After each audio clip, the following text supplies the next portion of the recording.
नमस्कार साथियों, आज हम बात कर लेते हैं इंडस्ट्रियल एंड डिस्प्यूट एक्ट में political fund of trade union act के बारे में। इसको ध्यान से समझें। सेक्शन 16 राजनीतिक प्रयोजनों के लिए एक पृथक निधि का गठन करता है। कोई ट्रेड यूनियन सिविल और पॉलिटिकल प्रयोजनों के लिए एक सेपरेट फंड का गठन कर सकता है।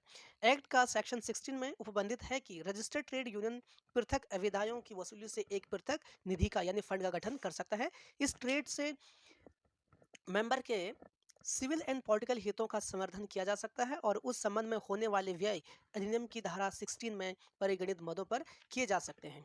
पॉलिटिकल फंड्स को गठित करने वाली लागतों पर संकलित ब्याज उसी निधि से यानी उसी फंड का माना जाएगा और उस निधि में दान यानी डोनेशन, चंदे आदि द्वारा धन संचय किया जा सकता है। और देखिए, जो निम्न मदों को नागरिक और राजनीतिक प्रयोजनों के लिए निमित्त माना जाता है। नंबर एक, संविधान के अधीन किसी विधायी निकाय के या किसी स्थानीय प्राधिकरण के सदस्य के रूप में चुने जाने के संबंध में श्रमिक संघ के किसी सदस्य द्वारा निर्वाचित होने के लिए प्रत्याशी या संभावित प्रत्याशी बनकर निर्वाचन के मद में किया गया कोई डायरेक्ट या इनडायरेक्ट एक्सपेंस या किसी सभा के आयोजन करने या किसी साहित्य के वितरण या ऐसे किसी प्रत्याशी के समर्थन में अभिलेखों के कारण या संभावित प्रत्याशी के निर्वाचन के निमित्त ऐसे अभिलेखों के वितरण के संबंध में होने वाले व्यय या किसी ऐसे व्यक्ति या पोषण जो कि संविधान द्वारा गठित किसी विधायी निकाय का सदस्य है या जो किसी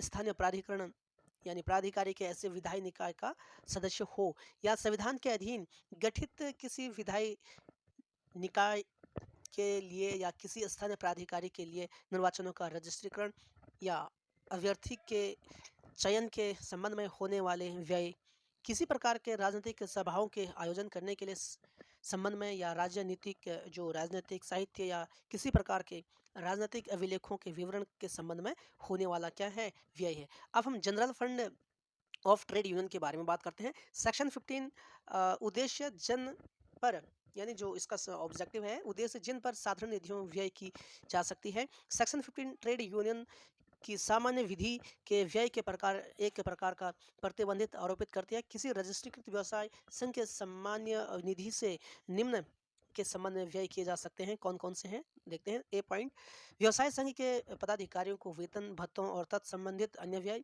व्यवसाय संघ के प्रशासन के नियमित व्ययों का भुगतान जिसमें व्यवसाय संघ की सामान्य निधि का लेखा प्रेक्षण प्रेक्षण संबंधित व्यय भी सम्मिलित है। किसी ऐसी विधि कार्यवाही के अभियोजन या उसमें प्रतिरक्षा डिफेंस प्रस्तुत करने विषयक व्यय जिसमें व्यवसाय संघ या उसका कोई सदस्य एक पक्षकार है। और जबकि इस प्रकार अभियोजन या प्रतिरक्षा उस समय की जा रही है जबकि व्यवसाय संघ की सुरक्षा का प्रश्न